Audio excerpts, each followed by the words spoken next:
My name is Evan Pierce, and I'm 32 years old.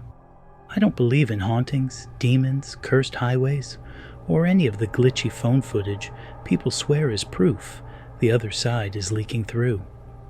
I make a living showing the opposite, photographing abandoned buildings, peeling motels, dead malls, and proving that most of what scares people is just light, dust, and a tired brain.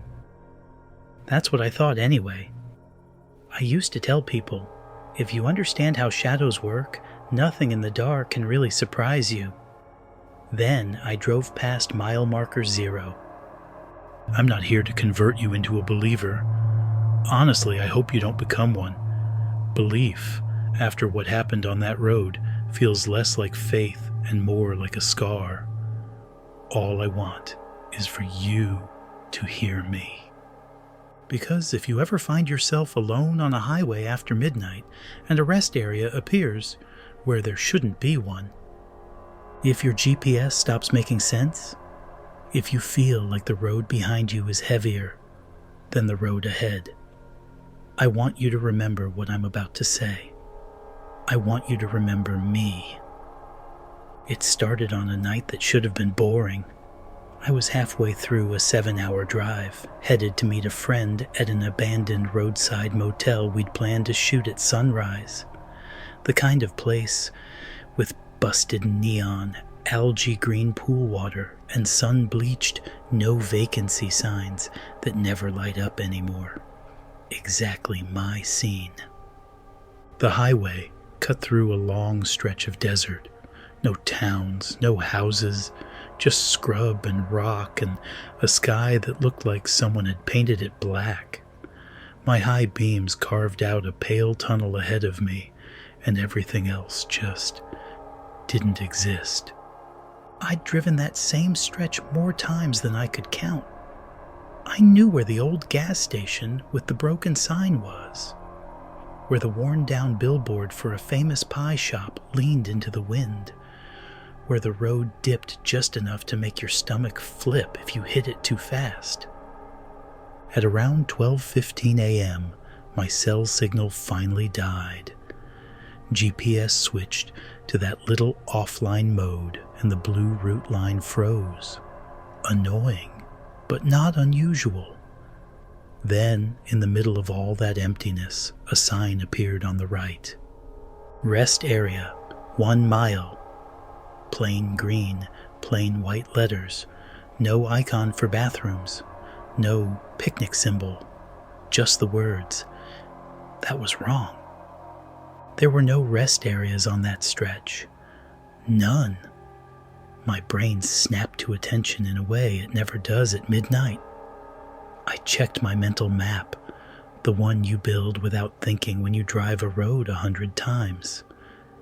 This wasn't on it. But I was tired. My back hurts. My eyes were dry. The idea of a restroom, a stretch, and some buzzing fluorescent lights was too tempting. I told myself I must have forgotten it. Maybe it was newer. Maybe I'd always blown past it before without noticing. The exit ramp sloped up gently and curved toward a low, pale building. It looked nice, actually. Fresh concrete, clearly painted lines. A few covered picnic tables under a metal awning. Bright lamps pool white light across the asphalt. Too nice for the middle of nowhere. I parked in the empty lot and killed the engine. This is fine, I told myself. Quick stop, back on the road. It's strange how casually you can walk into a place that will stay in your head forever. The air in the restroom hit me hard. Most highway bathrooms smell like old disinfectants and 1,000 bad decisions. This one smelled like cleaner, so strong it felt thick enough to chew. Lemon, pine, something chemical curling behind it. Everything gleamed. Mirrors without a single streak. Tiles without a single scuff. Trash cans empty. Liners are perfectly folded over the edges. The floor even squeaked lightly under my shoes. But it wasn't just clean. It was too clean. like a showroom version of a rest area, like nobody had ever actually used it. There were no other sounds, no footsteps, no distant door hinges, no muffled conversations. Even the usual dull roar of highway traffic was weirdly muted, like someone had turned the world down a few notches. I stepped up to the sink to wash my hands, and that's when I heard it. Humming. Not the electronic kind, not the endless whine of fluorescent lights.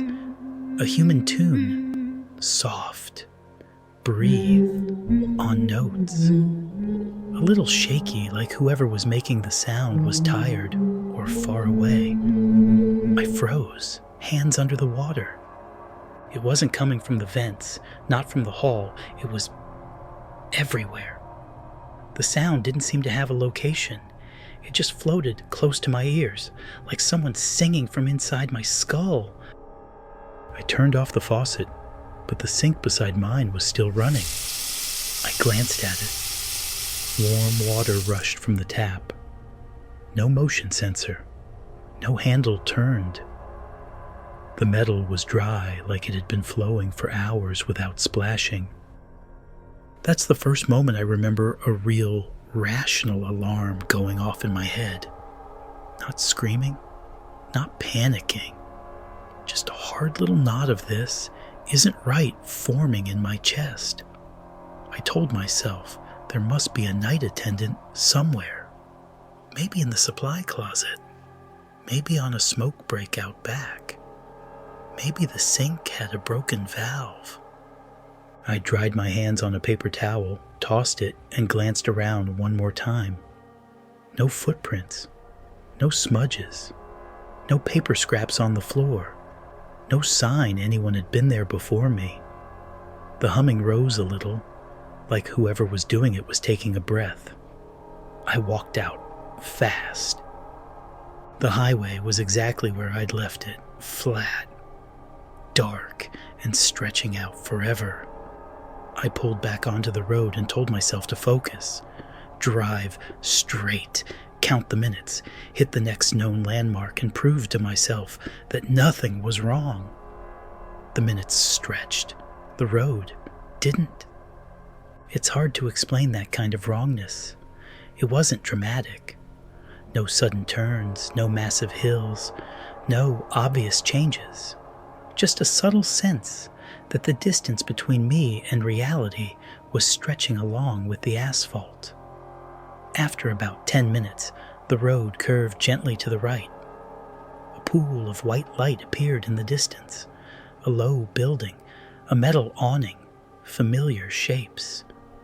The same rest area slid into view, as if someone had rewound the last part of my drive and hit play again.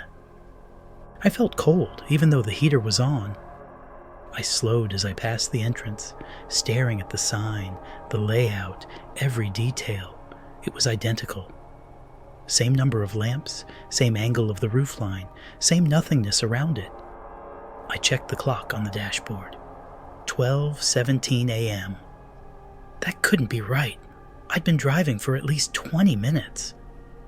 I grabbed my phone and tapped the screen.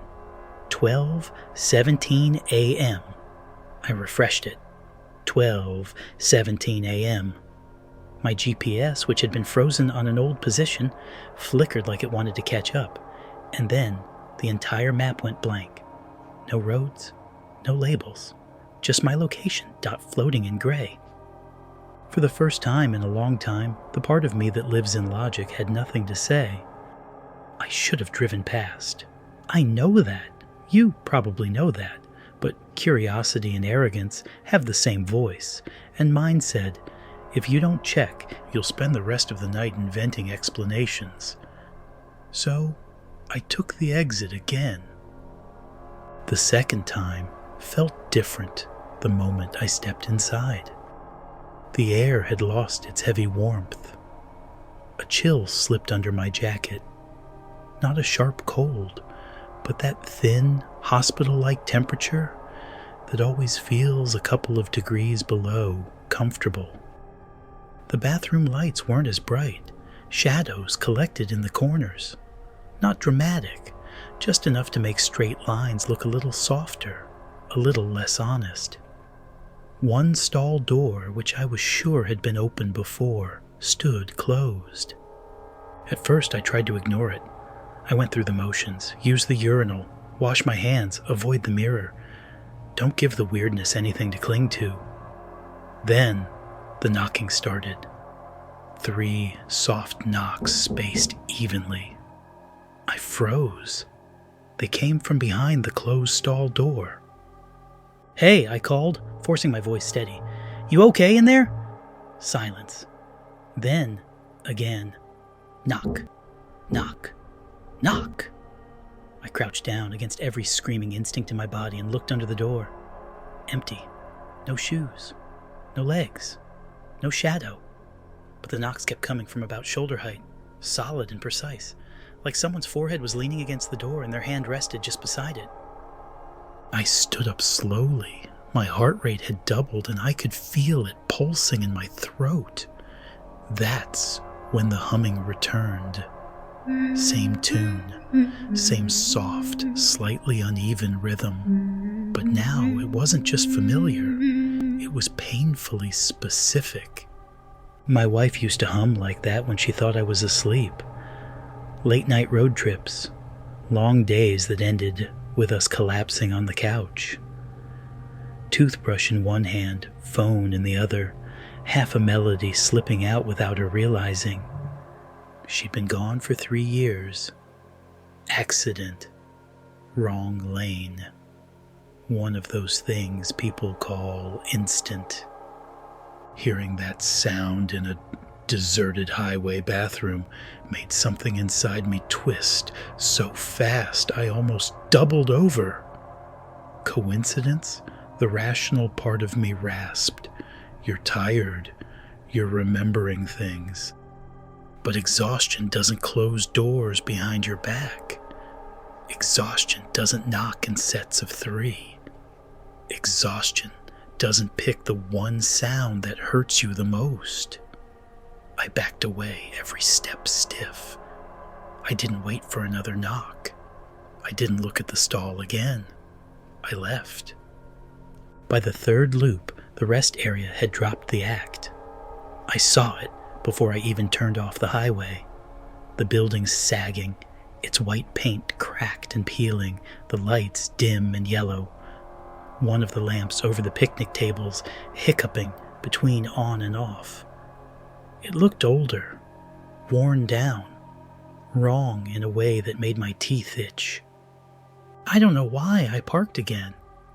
Maybe because part of me thought, if I've gone this far into crazy, I might as well see how deep it goes. Maybe because I didn't want to be on the road if something even worse was waiting there. The lot was still empty. Inside, the air had gone colder again. I could see my breath when I exhaled slowly. The once shiny floor tiles were now scuffed, with faint dirt streaks in the grout and corners. One vending machine plug dangled loose from the wall, wires exposed. Its lights were still on. Its compressor purred like a contented animal. The mirror above the sinks was fogged over in a perfectly even layer, like someone had run a hot shower in a room with no shower. In that fog, letters began to form. Not all at once, one stroke at a time. S-T-A-Y. Stay. The strokes were thick, uneven at the edges, moisture beating and sliding down like tears. I wiped the mirror hard with my sleeve. The words smeared into a muddy blur. For a second, there was nothing but distorted light and the faint shape of my reflection, stretched and bent by motion. Then, right in front of my face, the letters started to reform. Slow, deliberate, as if someone was pushing from the other side of the glass. Their fingertip gliding along the surface, carving the word back into existence. I was done. Every reason I'd brought with me into that rest stop cracked straight down the middle. I stepped back until my shoulders hit the opposite wall. My breath came too fast. The humming slid back into the room like water under a door. This time it was closer. This time it sounded like a pleasure. I didn't dry my hands. I didn't throw my paper towel away. I bolted. You'd think that would have been enough. 3 loops, a talking mirror, phantom humming, time refusing to move. But fear and obsession do something strange together. They make you want to look at the monster in the eye just once, so at least you know what's chasing you. I made it halfway across the parking lot before I stopped. The bathroom door stood slightly open. The hallway light flickered. The thought hit me. If I leave without knowing, I'll never be sure this was real. I'll spend my whole life wondering. So, I went back inside. The stall door was closed, same as before. The knocking didn't happen this time. No mirror messages. No humming. Silence pressed so tight against my eardrums, it felt like pressure, not just quiet. I dropped to one knee, hands shaking, and forced myself to look under the stall door. At first, there was nothing. Then, with agonizing slowness, 2 bare feet slid into view. They didn't walk into position. They just appeared, like the floor had grown them.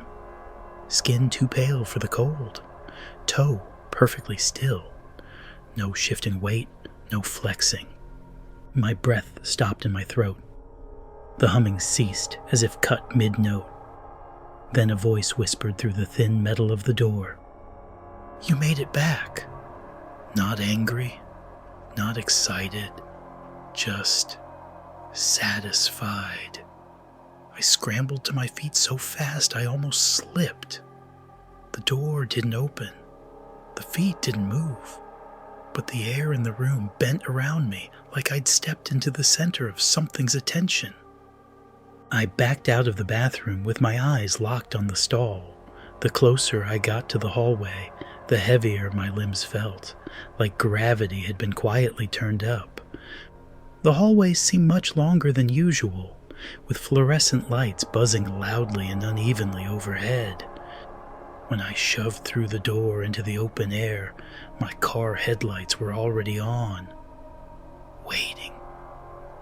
I don't remember fastening my seatbelt. I don't remember shifting into driving. I remember flooring it. The road swallowed me back up, but it wasn't the same highway I knew. At least, it didn't feel like it. The yellow lane lines warped, curving in ways that made no sense to the landscape. The horizon tugged to the left and then snapped back. The desert beyond the shoulder looked flat and wrong, like a backdrop painted from memory. Highway signs stood bare, metal blanks catching just enough moonlight to let me know they were there, but not enough to show what they once said. The sky above had gone from ordinary black to the kind of heavy darkness you feel in unlit rooms, thick, almost textured, like something was there just out of sight. Then a sign appeared on the shoulder that made every part of me lock up. Mile marker -1. That's not a thing. Not on any road I've ever been on. Not in any system that makes sense. My phone lit up in my cup holder. The GPS app launched itself for the first time since the loop started. For exactly 1 second, the screen showed a message, plain and bright. Turn around. And then it went black again. I didn't turn around. Something in my gut said that was the one rule that mattered. Instead, I yanked the wheel toward a narrow strip of asphalt I hadn't seen for a second earlier. A service road with no markings, no signs, no reflectors, just raw gray slipping away from the main highway like a vein branching off from an artery. The car hit it hard and everything shut off. Engine, lights, world. Darkness dropped over me like a curtain. No up, no down, no motion, just weightless, soundless, nothing. For a second, I wondered if I was dead. For a second, I hoped I was. Then I felt the steering wheel under my palms again, the seat under my back, the faint tick of cooling metal. I opened my eyes. The sun was rising. I lifted my head from the steering wheel. My neck ached. My mouth tasted like metal. The highway stretched out before me, bathed in early morning light, pale sky, thin clouds, that washed out look the world gets just before everything fully wakes up. For a moment, nothing felt wrong. My GPS was back to normal, showing a familiar blue line marching toward the motel. The clock on the dashboard reads 6:42 a.m. My phone agreed. A breeze nudged the scrub along the shoulder. I told myself, "You fell asleep. You dreamed the whole thing." I started driving. 10 minutes passed, then 20. A billboard I recognized rolled by on the right, some faded fast food ad with a cartoon burger that looked more like a tumor. It grounded me just a little. But the road was too quiet. In 20 miles, I didn't see a single car, not in my lane, not on the other side of the divider. No trucks, no headlights, no taillights shrinking away in the distance. Just me and the road, and a sky that felt uninterested. I flicked on the radio, craving any human voice. Static filled the speakers, soft, tangled, searching. Then, underneath it, a melody emerged, faint, fragile, a humming line I knew too well. My wife used to hum like that. My ribcage felt too small. I snapped the radio off. The speakers went silent, but the humming didn't stop. It clung to the air inside the car, as if it had soaked into the upholstery. Up ahead, a gas station rose out of the desert, one of those generic chains. Bright logo, wide awning, attached convenience store with big glass windows. Relief hit me so hard my eyes stung. I pulled in. The pumps were lit. Digital screens are looping the same ad. Neon open sign glowing in the store window. But the parking lot was empty. No cars. No truckers. No bored clerk hunched over their phone. I stepped out of the car, and the stillness slapped me. The air felt staged, like someone had paused a scene right before the characters walked in.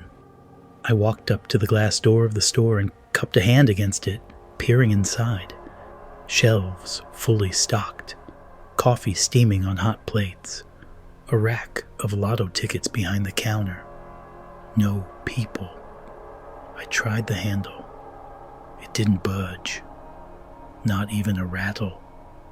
The metal felt colder than it should have under my fingers, like it had never been touched. As I leaned closer, the radio behind the counter switched on. Humming poured out, muffled by glass and distance, but clear enough that I caught the tune. The same lullaby, the same rhythm. The humming inside my car swelled in answer, though I was no longer in it. Something gathered in the space just behind my shoulder. Not a touch, not a whisper, just a weight, a presence. I wanted to turn around. Every nerve in my body screamed at me to turn around. I didn't. I backed away step by step, keeping my eyes on the empty store until I reached my car. I got in, locked the doors, and sat there, breathing like I'd just run a race. The humming settled back into the car like it was pleased to be home. I pulled out of the lot and rolled back onto the highway, hands clamped on the wheel. That's when the mile markers started to change.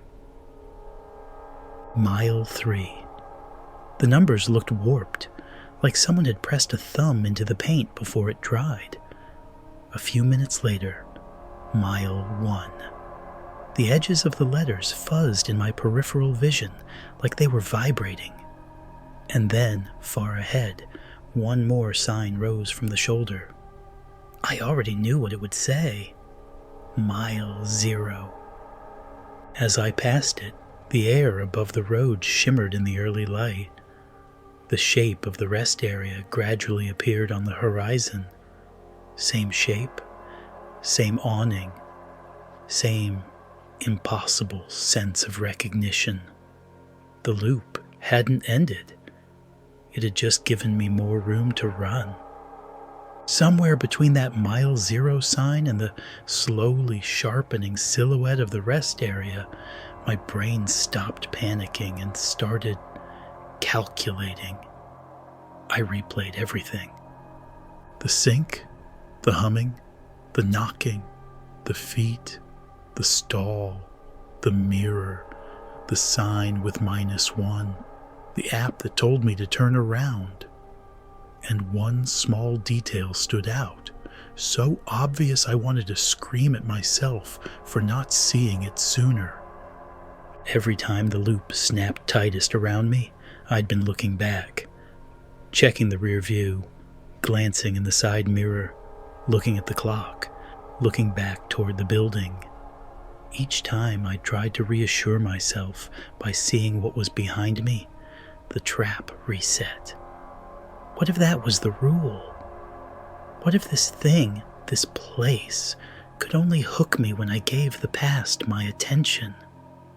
It sounded stupid, but it sounded like something. I swallowed hard and fixed my eyes on the center of my lane. "Okay," I said out loud, just to feel my own voice in the car. Rule number 1, don't look back. I adjusted the rearview mirror to face the dashboard, then hit the passenger side mirror so it pointed at the ground, all while keeping my eyes on the road. The driver's side mirror was lost. I rolled the window down, cold air slapping my face, and slapped at the glass blindly until it turned away from the road. No reflections, no glimpses of what was behind me, only the highway ahead. The humming in the car shifted. It moved from the vague somewhere behind me to a point that felt closer, right in the back seat, like someone had slid forward and rested their hands on the back of my seat. Rule number 2, I muttered. No mirrors, no checking the time, no looking back for anything. The rest area grew closer on the horizon, but I kept driving past the exit.